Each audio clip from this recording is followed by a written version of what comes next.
Assalamualaikum warahmatullahi wabarakatuh. Selamat sore pemirsa, selamat sore juga Celia. Selamat sore, Indi. Bagaimana kabarnya Celia? Kabarnya tentu saja baik sekali ya. Karena ini akhir pekan, kita harus semangat, harus ceria untuk menyambut beragam informasi begitu. Betul, ini nggak kerasa ya, udah di pertengahan bulan November 2025, tepatnya tanggal 16 November pemirsa. Hari ini saya Fahadai dan juga Celia Alexandra akan menemani Anda tentunya dalam program Apa Kabar Indonesia Akhir Pekan. Ada berita menarik apa nih, Sel? Ada sejumlah berita menarik yang akan kami hadirkan untuk Anda. Nanti juga ada segmen viral untuk Anda pemirsa.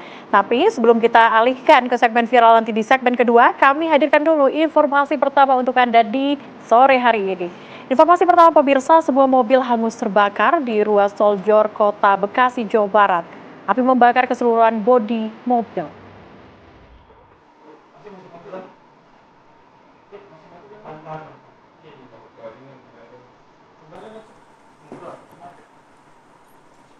Ya pemirsa, petugas jasa marga langsung berusaha memadamkan api menggunakan alat pemadam portable atau APAR. Dibantu pula oleh satu unit mobil pemadam kebakaran dari Damkar Map Jakarta Timur. Pengemudi berhasil menyelamatkan diri dari mobil kemudian turun ke bawah tol Jor. Dugaan sementara mobil hangus terbakar akibat korsleting bagian mesin. Kebakaran mobil membuat kepadatan arus lalu lintas di ruas tol Jor dari arah Rorotan menuju ke Jati Asih.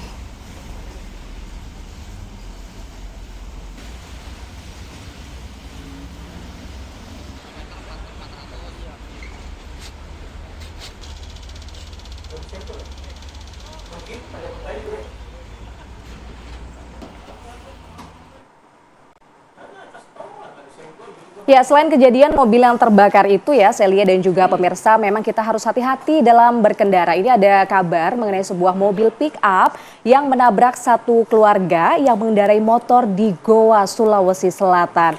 Ayah dan juga anak ini pemirsa tewas, sedangkan sang istri korban ini mengalami luka berat.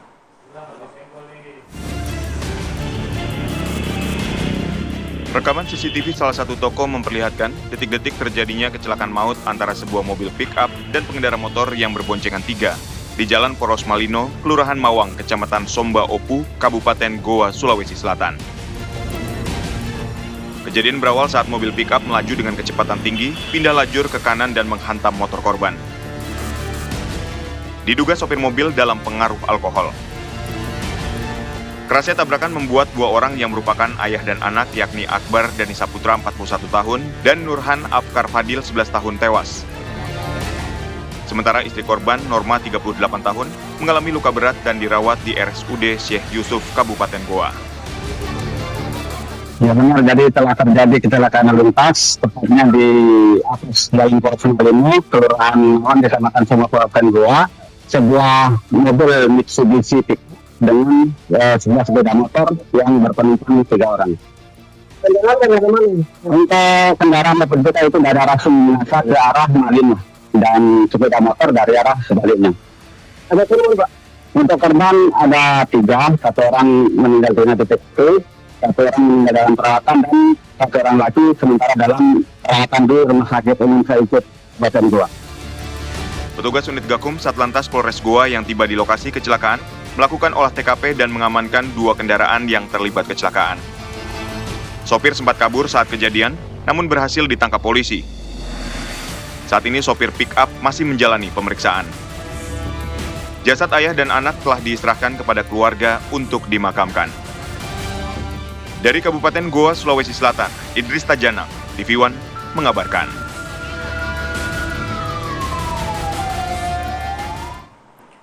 Kita hadirkan informasi lainnya untuk Anda pemirsa. Ini sepasang pria dan juga wanita menjadi kurir sabu. Membawa satu paket berisi 92,08 gram diamankan saat berada di kamar salah satu hotel di Labuan Batu Utara.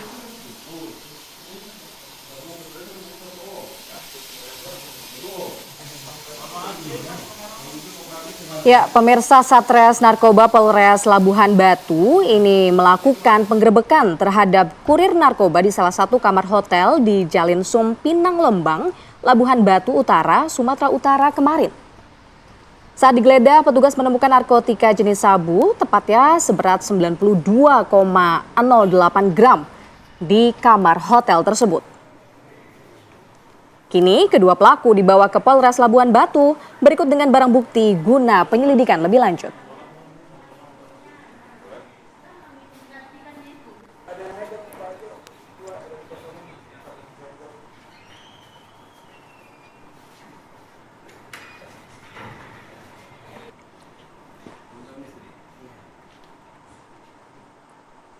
Pemirsa, kita beralih ke kabar dari Bekasi, Jawa Barat. Ini ada kabar mengenai polisi yang menangkap seorang ibu rumah tangga yang memiliki pabrik ilegal deterjen cair palsu, tepatnya di wilayah Jatimurni di Kota Bekasi, Jawa Barat. Dengan memasang label merek-merek terkenal, dalam 4 bulan saja tersangka meraup omset lebih dari 1 miliar rupiah.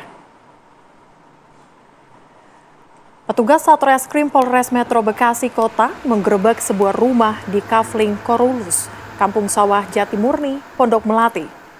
Bersumber laporan konsumen yang curiga, penggerebekan Kamis malam kemarin mengungkap adanya pabrik sabun deterjen cair ilegal. Bukan hanya tanpa izin, pabrik deterjen abal-abal bahkan memasang label merek-merek terkenal.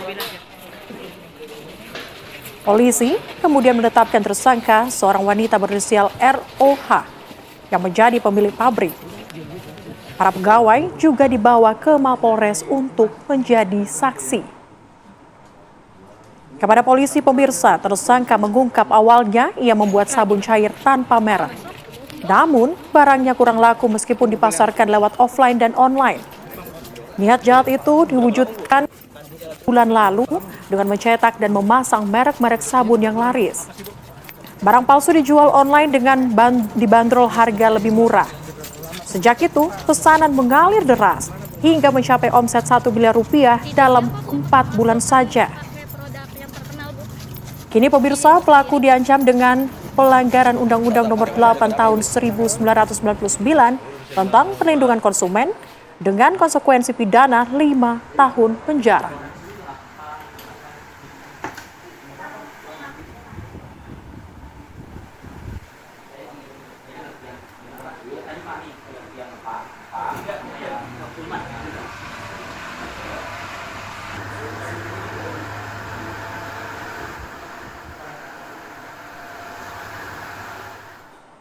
Pemirsa, kita hadirkan informasi dari Cilacap, Jawa Tengah. Kali ini pencarian hari keempat korban bencana longsor di Cilacap, Jawa Tengah kembali dimulai. Ya, untuk hari ini area pencarian dipersempit pemirsa, dan informasi yang kami dapatkan masih ada 12 orang yang ternyata dinyatakan hilang.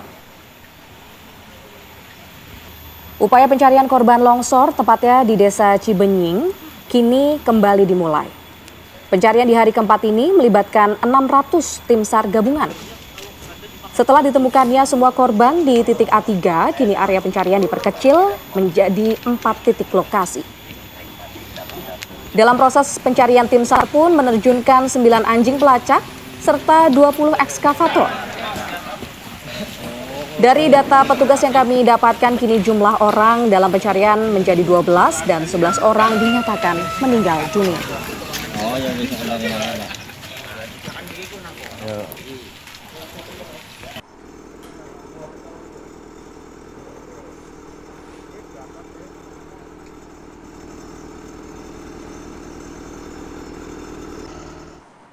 Terkait dengan longsor di Cilacap tersebut, pemirsa, Gubernur Jawa Tengah yakni Ahmad Lutfi meninjau bencana tanah longsor di Cilacap, Jawa Tengah. Dalam kunjungannya, pemirsa, Gubernur menghimbau untuk warga di lingkungan lokasi longsor untuk diungsikan dan juga memberikan bantuan kepada korban longsor. Gubernur Jawa Tengah bersama dengan rombongan meninjau langsung proses pencarian korban longsor menggunakan anjing pelacak di Desa Cibenying, Cilacap, Jawa Tengah pada Minggu siang. Pemerintah provinsi bersama dengan pemerintah kabupaten akan merelokasi semua korban longsor. Bukan hanya korban, warga yang berada di sekitar longsoran pun akan ikut direlokasi. Jika hasil kajian dari Badan Geologi ini menunjukkan adanya ancaman bencana kembali.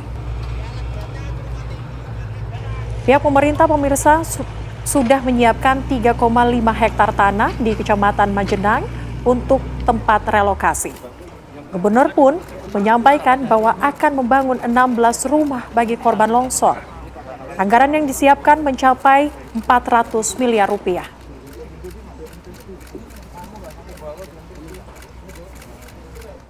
Koordinasi dengan Pak Bupati sudah menyiapkan 3,5 hektar di daerah Majenang, Pak Bupati.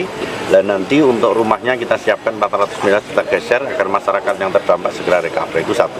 Oleh karena itu tadi Pak Lurah, Pak Camat dibantu oleh Dan Ramil sama Kapolsek untuk kita himbau bagi mereka yang rentan sementara kita geser dulu sehingga agar tidak terulang lagi. Kita kan tidak tahu itu retakan di atas nanti geser apa enggak.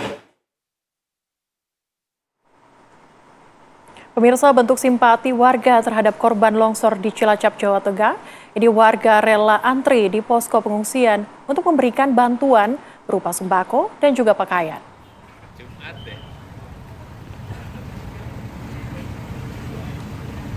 Ya, betul sekali pemirsa, pasca tragedi longsor di Majenang, Cilacap, Jawa Tengah, ada ratusan warga yang mengungsi di posko siaga bencana yang berada di kantor desa Cibenying. Posko ini selain menampung warga juga menjadi tempat pasokan logistik serta pemeriksaan kesehatan bagi para korban longsor. Warga pun rela antri untuk bisa memberikan bantuan berupa sembako dan pakaian. Kendaraan yang membawa logistik bantuan pun harus antri untuk masuk ke posko tersebut. Hingga Minggu siang tadi pemirsa, jumlah korban meninggal dunia mencapai 11 orang serta 4 orang mengalami luka dirawat di RSUD Majenang. Sementara tim SAR gabungan yang terdiri dari Basarnas, BPBD, TNI Polri, Tagana, BBWS Citanduy dan juga para relawan terus melakukan upaya pencarian terhadap 12 orang yang masih hilang tertimbun longsor.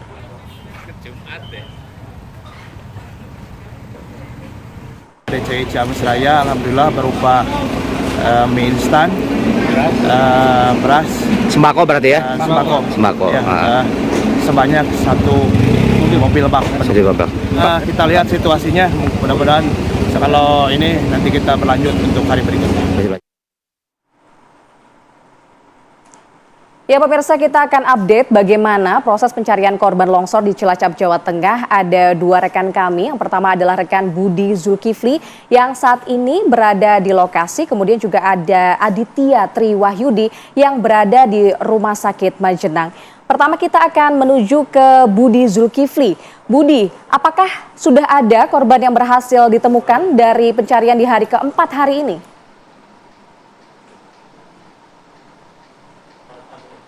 Ya, Indi dan Celia, kabar terbaru sore ini yang bisa kami bagi kepada Anda dan pemirsa bahwa hari ini tim SAR gabungan benar sudah menemukan lagi 1 korban dalam pencarian yang dilakukan tadi pagi, di mana korban yang ditemukan tersebut berjenis kelamin perempuan atas nama Karsinah usia 46 tahun. Ia ditemukan di titik pencarian di sektor A2. Dan saat ini jenazahnya sudah dievakuasi oleh tim SAR gabungan menuju ke Rumah Sakit Majenang, Cilacap untuk proses identifikasi lebih lanjut. Sementara itu untuk upaya pencarian sampai sore ini masih terus dilakukan oleh tim SAR gabungan di lokasi. Kami mengabarkan saat ini kalau dari pantauan kami proses pencarian yang dilakukan hari ini itu diperkuat dengan belasan alat berat yang dikerahkan di lokasi ini untuk melakukan penggalian di titik-titik yang diduga menjadi lokasi tertimbunnya para korban. Kita ketahui dengan ditemukannya 1 korban pada hari ini, dengan demikian masih ada 11 korban lainnya yang sampai saat ini dalam proses pencarian. Dan di saat kami mengabarkan saat ini bisa saya sampaikan juga bahwa di sisi lainnya kami mendapatkan informasi bahwa tim SAR juga menemukan kembali jenazah korban berikutnya, namun kita belum tahu ada berapa jumlah korban yang ditemukan, namun saat ini sementara berlangsung upaya evakuasi terhadap temuan tersebut. Kita masih menunggu bagaimana proses evakuasi yang sementara berlangsung hari ini. Hari ini kondisi cuaca cukup mendukung untuk proses pencarian. mengingat pada 2 hari sebelumnya hujan deras mengguyur wilayah Majenang ini sehingga itu membuat kontur tanah menjadi labil dan menyebabkan banjir lumpur tadi malam yang sempat membuat panik masyarakat yang ada di sekitar lokasi longsor. Banjir lumpur tadi malam terjadi karena pada saat longsoran terjadi ada bentukan kawah di puncak longsoran. Kawah tersebut yang kemudian karena curah hujan yang deras sehingga menyebabkan banyak air tergenang lalu kemudian meluap dan membawa material lumpur hingga ke kawasan pemukiman warga. Sampai saat ini ada 600-an personil masih terus bekerja. Mereka juga menggunakan alat-alat berat dan juga anjing pelacak yang dibawa dari Polda Jawa Tengah, Polres Cilacap dan juga dari Basarnas untuk membantu percepatan upaya pencarian 11 korban yang masih dilaporkan hilang tersebut. Sementara seperti itu yang bisa kami kabarkan dari lokasi longsor di Majenang Cilacap ini. Kembali ke Jakarta. Baik, Budi, kami juga ingin tahu, mungkin Anda bisa mengkonfirmasi kepada kami, memberikan data secara detail terkait dengan berapa sebenarnya total korban yang terdampak longsor.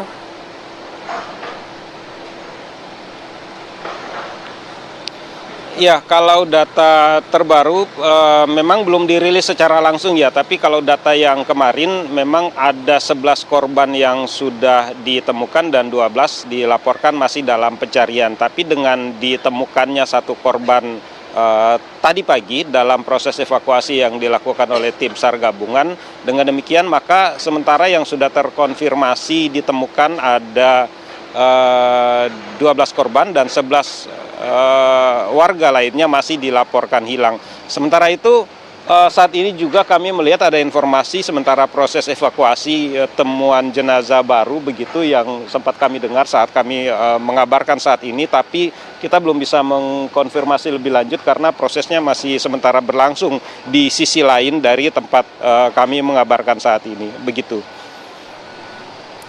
Budi, kemudian kami juga dapat informasi Gubernur Jawa Tengah Ahmad Lutfi hari ini sempat meninjau ke lokasi. Apa saja yang menjadi pantauan dari Gubernur siang tadi?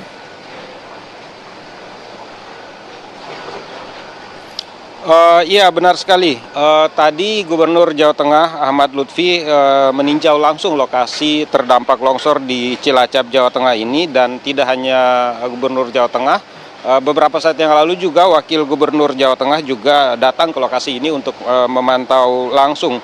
Gubernur Jawa Tengah tadi dalam kunjungannya ke lokasi ini ada beberapa hal yang disampaikan, diantaranya adalah meminta kepada pemerintah daerah Kabupaten Cilacap untuk menyiapkan lahan relokasi seluas 3,5 hektar di Majenang, Jawa Tengah. Ini bertujuan untuk ada rencana begitu agar warga di daerah terdampak longsor ini harus direlokasi karena memang kawasan ini masih terbilang rawan terjadinya longsor. Kami mendapatkan keterangan dari tim surveyor dari Basarnas dan juga BMKG yang sempat meninjau langsung ke puncak dari longsoran itu, menyebutkan bahwa di atas sana terdapat rekahan tanah yang semakin membesar dan ini masih menimbulkan potensi terjadinya longsor susulan. Meskipun tidak bisa diperkirakan seberapa besar longsor itu akan terjadi, tapi yang jelas bahwa potensi longsor itu masih ada apabila ini hujan deras misalnya masih seperti pada 2 hari kemarin mengguyur tempat ini dengan sangat deras mulai dari sore hingga malam hari, begitu. Baik, artinya lokasi ini masih berpotensi untuk terjadinya longsor susulan. Terima kasih Budi Zulkifli. Kita akan bergeser untuk mengecek bagaimana kemudian kondisi korban. Saat ini di Rumah Sakit Majenang sudah ada rekan kami Aditya Triwahyudi. Aditya, kabarkan kepada kami bagaimana kemudian kondisi korban di sana.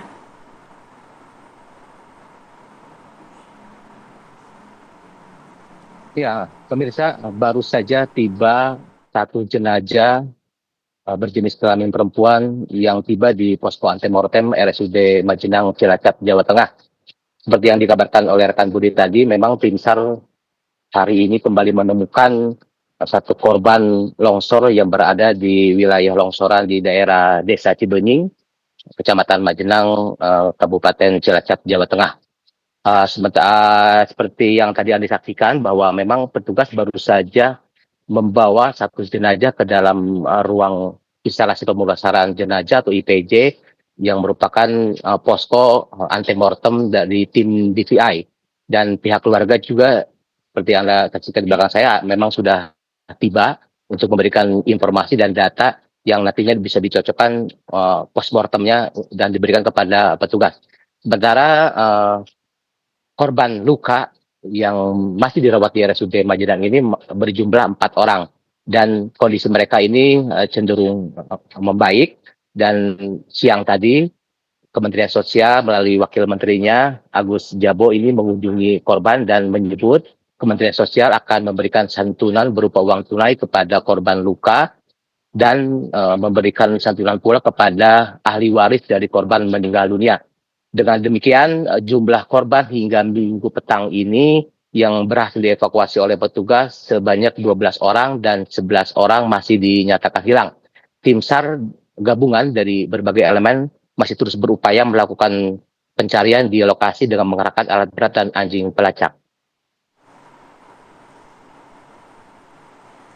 Baik, terima kasih atas informasinya rekan Budi Zulkifli dan juga rekan Aditya Tri Wahyudi sudah mengabarkan langsung dari Cilacap, Jawa Tengah. Tentunya kita harapkan korban yang sedang dirawat di rumah sakit segera pulih dan yang masih hilang bisa segera ditemukan. Dan pemirsa, sepekan dirawat di Rumah Sakit Umum Fatmawati Jakarta, siswa SMP Negeri 19 Kota Tangerang Selatan yang menjadi korban bullying ataupun perundungan di rumah sakit saat ini kita ketahui pemirsa meninggal dunia. Informasi lengkapnya usai jeda, tetaplah bersama kami di Apa Kabar Indonesia akhir pekan.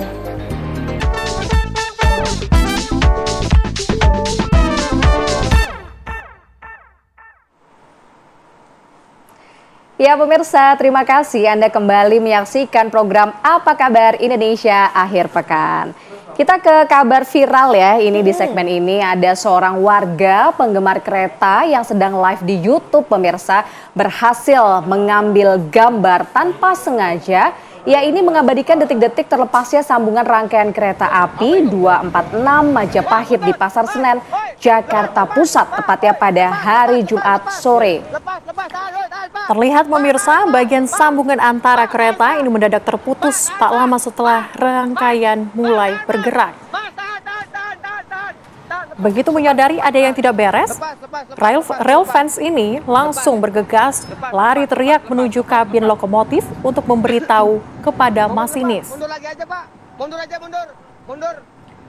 Aksi sigap itu membuat masinis segera menghentikan laju kereta yang saat itu masih melaju di area emplasement. Ternyata ada untungnya juga ya kalau punya orang yang suka nih sama sesuatu. Kalau ini kan dia pecinta atau real fansnya kereta. Betul. Saking fansnya, dia ngevideoin ya. Iya. Dan ternyata itu jadi keuntungan karena dia mendeteksi sesuatu yang tidak wajar atau tidak normal. Dan untungnya juga segera diperbaiki nih Sel. Nah kalau orang biasa mungkin nggak akan tahu tuh. Kalau ada yang aneh, ada yang berubah gitu ya. Iya.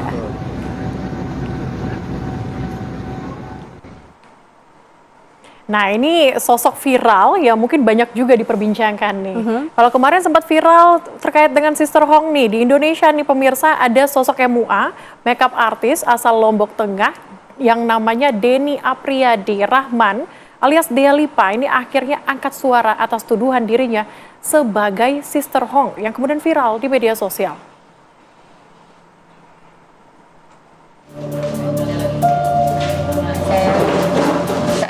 Setelah cukup lama mengurung diri karena tertekan dengan hujatan, penata rias pengantin Denny Apriyadi Rahman atau Dea Lipa akhirnya muncul ke publik.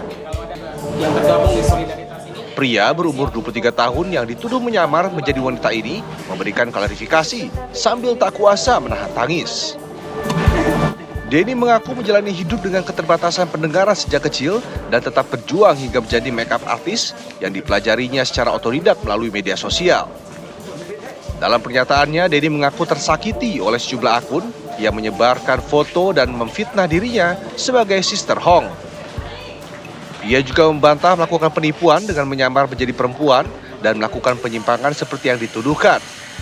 Adalah orang yang sedang berproses sebagai penyintas disabilitas sebagai anak muda yang tumbuh tanpa banyak bimbingan, dan sebagai seseorang yang sedang berusaha memperbaiki diri.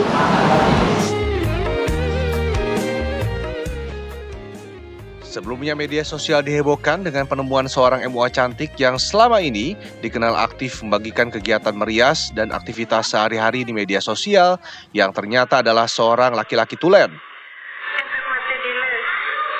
Kabar ini langsung mengundang reaksi beragam dari netizen. Banyak di antaranya tak menyangka dengan identitas asli sosok tersebut, bahkan menamainya sebagai Sister Hong.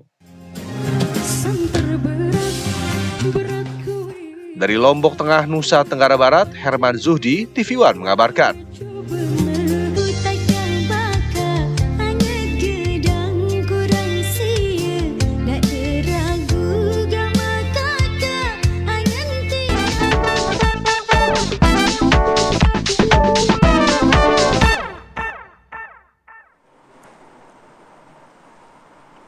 Ya pemirsa, kita beralih ke kabar lainnya. Ini setelah sepekan dirawat di Rumah Sakit Umum Fatmawati, Jakarta, siswa SMP Negeri 19 Kota Tangerang Selatan yang menjadi korban bullying atau perundungan di sekolahnya meninggal dunia.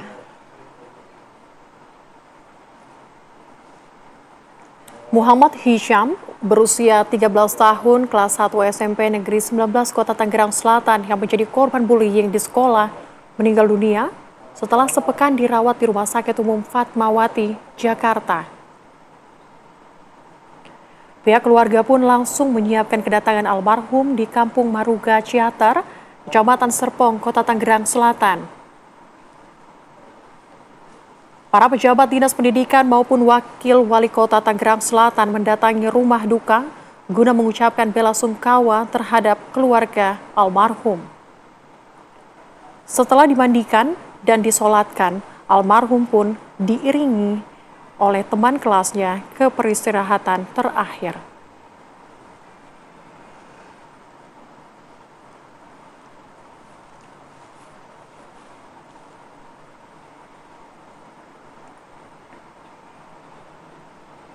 Pemirsa, sepekan dirawat di Rumah Sakit Muhammad Hisham, siswa berusia 13 tahun, kelas 1 di SMP Negeri 19 Kota Tangerang Selatan yang menjadi korban perundungan yang berlangsung di sekolah ini pemirsa akhirnya meninggal dunia.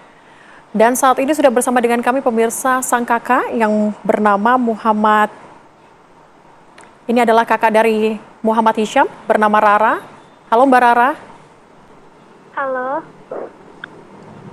Mbak Rara, kami turut sedih ya, turut berduka atas kejadian yang menimpa keluarga, kemudian kejadian yang menimpa Muhammad Hisham, sang adik juga. Tapi kami pengen tahu Mbak, mungkin Mbak bisa bercerita kepada kami, ini sudah sepekan lamanya kemudian Muhammad Hisham berada di rumah sakit. Apakah kondisinya pernah membaik Mbak, dan apakah pernah bercerita mungkin kepada Mbak Rara dan juga keluarga? Sebelum masuk rumah sakit itu dia pernah bicara empat mata dengan saya. Awal kronologinya dari awal MPLS sampai puncaknya di tanggal 20 saat pemukulan memakai kursi besi. Awalnya dari situ udah kelihatan gitu, tapi dia nggak mau ngomong. Jadi saya dedes, kenapa sih matanya kayak gitu, jalannya seloyongan. Terus akhirnya dia ngaku, aku dipukul mas sama temanku, gitu. Awalnya di hari yang sama itu lengannya itu saat selesai MBG, Hisham ini belum selesai nulis, jadi dia lanjutin nulis. Lalu lengannya dipukul oleh pelaku memakai kaki sebanyak 3 kali.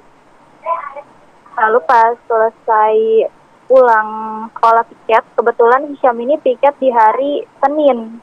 Jadi dia piket dulu. Nah, taksi di sana tuh cuma ada 3 orang. Hisham ini lagi melaksanakan 1 hari 1 kebaikan dengan mungut sampah di kolong meja. Lalu pelaku memukul dari belakang. Begitu. Itu ya berarti ya Mbak yang sempat diceritakan oleh almarhum. Tapi selama sepekan di rumah sakit, kemarin apakah kondisi almarhum ini sebelumnya sempat membaik, Mbak Rara? Selama 5 hari dia koma. Belum sadar. Oke. Tapi selama sepekan di rumah sakit tersebut, bagaimana dengan pihak keluarga? Apakah sudah mungkin mempermasalahkan kasus ini ke pihak tertentu, Mbak Rara? Kami sepekan ini urus kesehatan almarhum dulu gitu. Kesehatannya dulu diutamakan. Oke, baik. Tetapi kalau komunikasi dengan pihak sekolah seperti apa dan juga terkait dengan pelaku, tadi beberapa kali mungkin Mbak Rara menyampaikan cerita dari almarhum soal pelaku, Mbak. Kayaknya ini ke Alfian deh.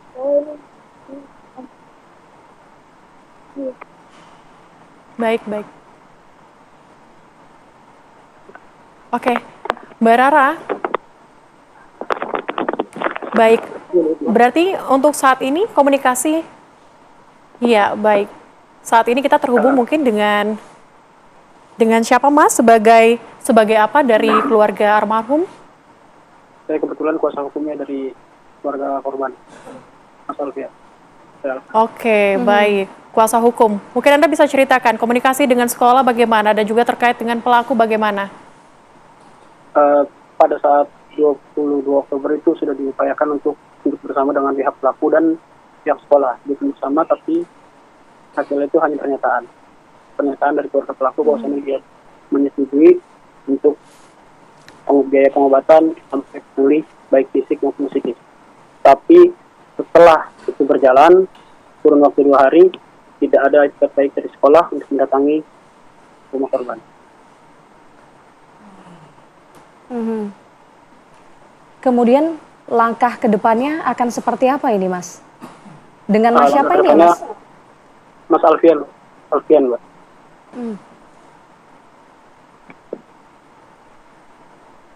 Langkah ke depan kita, karena udah kesepakatan dengan keluarga korban, mungkin untuk proses hukum akan tetap berlanjut dengan berbagai musyawarah dulu kepada keluarga korban.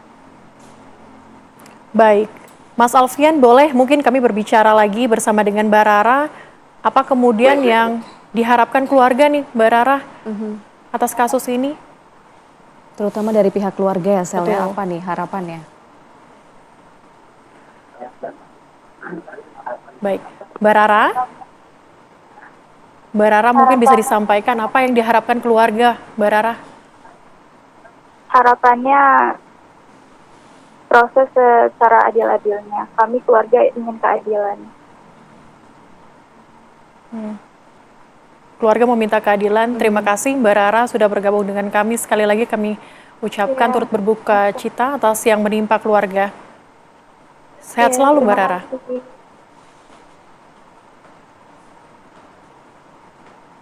Baiklah pemirsa, kita masih memiliki beragam kabar penting dan juga menarik untuk Anda simak. Tetap bersama kami dalam program Apa Kabar Indonesia Akhir Pekan. Anda kembali bersama kami di Apa Kabar Indonesia Akhir Pekan, pemirsa. 5 jenazah wisatawan asal Cina, korban kecelakaan tunggal minibus maut di jalan, tepatnya Jalan Denpasar Singaraja, Bali ini pemirsa, belum bisa diotopsi pihak Rumah Sakit Umum Daerah Singaraja.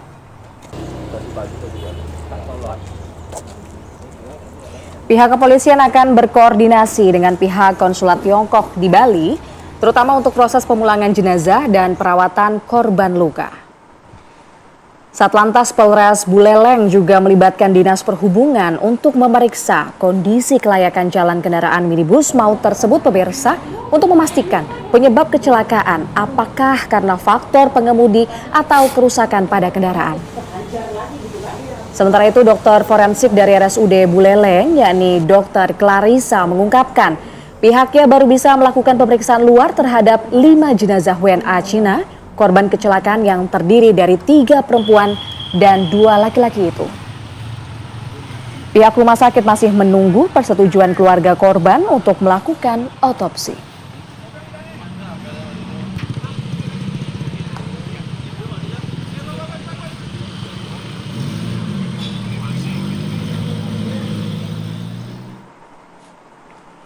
Ya, lalu pemirsa kita akan mencari tahu bagaimana perkembangan dari kasus tewasnya wisatawan asal Cina, terutama korban kecelakaan maut di Bali ini. Pemirsa, kecelakaan tunggal minibus di Jalan Denpasar, Singaraja, Bali. Kita sudah bersama dengan AKP Bahtiar Arifin yang merupakan Kasat Lantas Polres Buleleng. Selamat sore, Pak Kasat.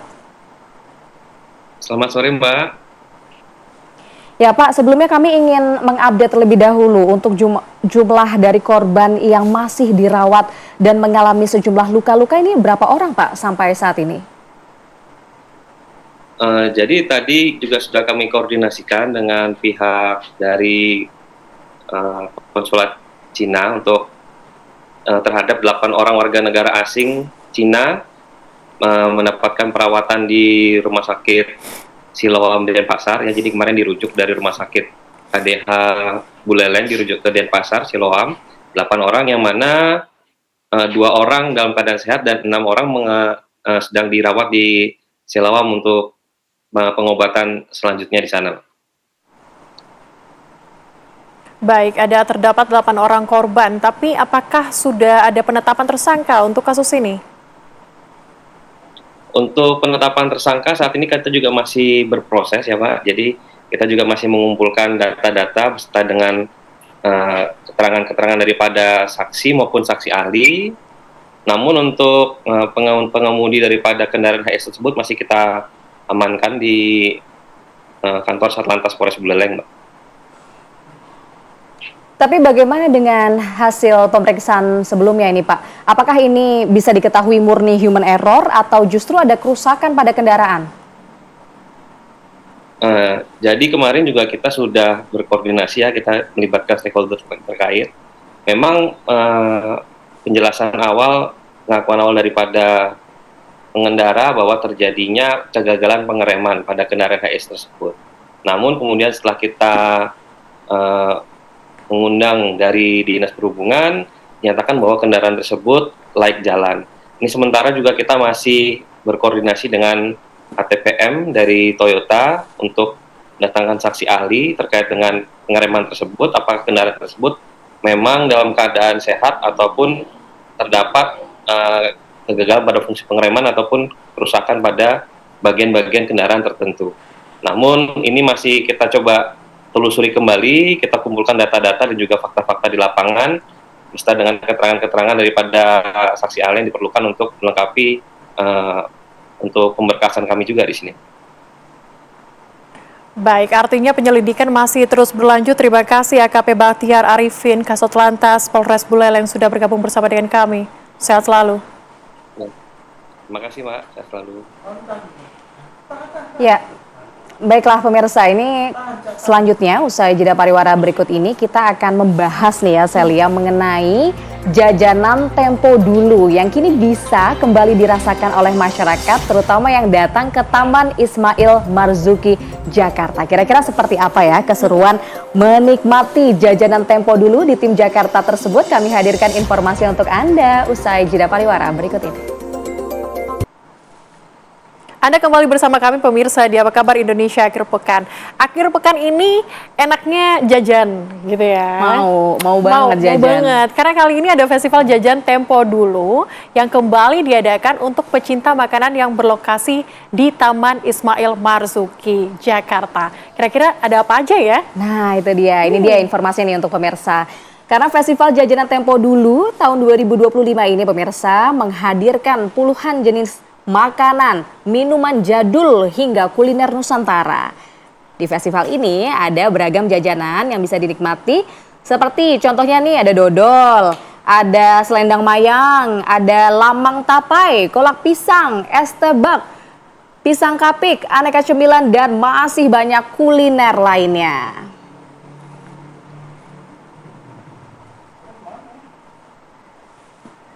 Nah, kalau pemirsa atau Celia penasaran nih, saya juga sih penasaran. Kita langsung aja deh bergabung sama rekan kami, ada Atika Harahap yang saat ini berada di Festival Jajanan Tempo Dulu di Taman Ismail Marzuki, Jakarta. Atika, ada apa aja nih yang menarik di Festival Jajanan Tempo Dulu? Halo Sobat Siang, pada Indi dan juga Celia. Saat ini saya berada langsung di Festival Jajanan Tempo Dulu 2025 yang berlangsung di Taman Ismail Marzuki, Jakarta Pusat. Ini menjadi salah satu rekomendasi saya untuk Anda, khususnya warga Jakarta yang mau bernostalgia begitu ya, untuk mencicipi kuliner-kuliner Nusantara. Karena tadi saya di sini melihat ada banyak sekali kuliner, dari mulai cemilan, kemudian juga ada kuliner khas dari Nusantara, di antaranya ada Betawi seperti ada kerak telur, kemudian juga ada kuliner Nusantara dari Minangkabau. Tadi ada pisang kapik khas dari Bukit Tinggi begitu ya, kemudian juga ada selendang mayang. Tapi di sini bagi Anda yang mau datang ke sini tidak hanya bisa bernostalgia melalui makanan, tapi kalian juga bisa disuguhkan karena di sini ada pameran musik dan kalian juga punya kesempatan untuk keliling-keliling di Taman Ismail Marzuki. Ini menjadi rekomendasi bagi Anda untuk menghabisi akhir pekan karena Festival Jajanan Tempo Dulu 2025 akan buka hingga dengan pukul 10 malam hari nanti. Jadi gimana nih, Indi dan juga Celia masih pingin gak nih setelah siaran ke sini? Balik studio.